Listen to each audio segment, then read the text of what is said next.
আজ আমি দেখাবো কিভাবে বিকাশের মাধ্যমে বিদ্যুৎ বিল পরিশোধ করতে হয়। তো এটার জন্য আমরা প্রথমে বিকাশ অ্যাপটি ওপেন করে নিব, তারপরে পে বিল অপশনে ক্লিক করব, এরপরে সিলেক্ট করব বিদ্যুৎ সিলেক্ট করার পরে আস্তে আস্তে স্ক্রল করবেন। এই যে এইখানে রয়েছে, এইখানে পোস্টপেইড, এই যে পোস্টপেইড আমাদের আছে বাসাবাড়িতে পোস্টপেইড, এই পোস্টপেইড সিলেক্ট করব। পোস্টপেইড সিলেক্ট করার পরে এখানে মাস সিলেক্ট করে নেব। প্রথমে যেহেতু আমি নভেম্বর মাসে দেবো সেহেতু নভেম্বর মাস সিলেক্ট করব। তারপরে এইটা অ্যাকাউন্ট নাম্বার দিন।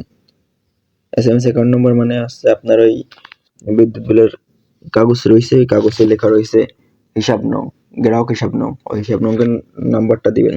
নম্বরটা হচ্ছে 13টা নম্বর দিবেন। 13টা নম্বর দেওয়ার পরে পে বিল করতে এগিয়ে যানে ক্লিক করব। ক্লিক করার পরে এবার কমেন্ট সোজা আসবে। কমেন্টটা সোজা আসার পরে পরের ধাপে যেটা ট্যাপ করুন, এইখানে ক্লিক করব। পিনটি বসিয়ে নেবেন। সবকিছু ঠিকঠাক হয়ে গেলে আপনি ক্লিক করে ধরে রাখবেন এভাবে। তো আপনার বিলটি পরিশোধ হয়ে যাবে। তো আজ এ পর্যন্তই। ভালো থাকবেন, সুস্থ থাকবেন। ধন্যবাদ।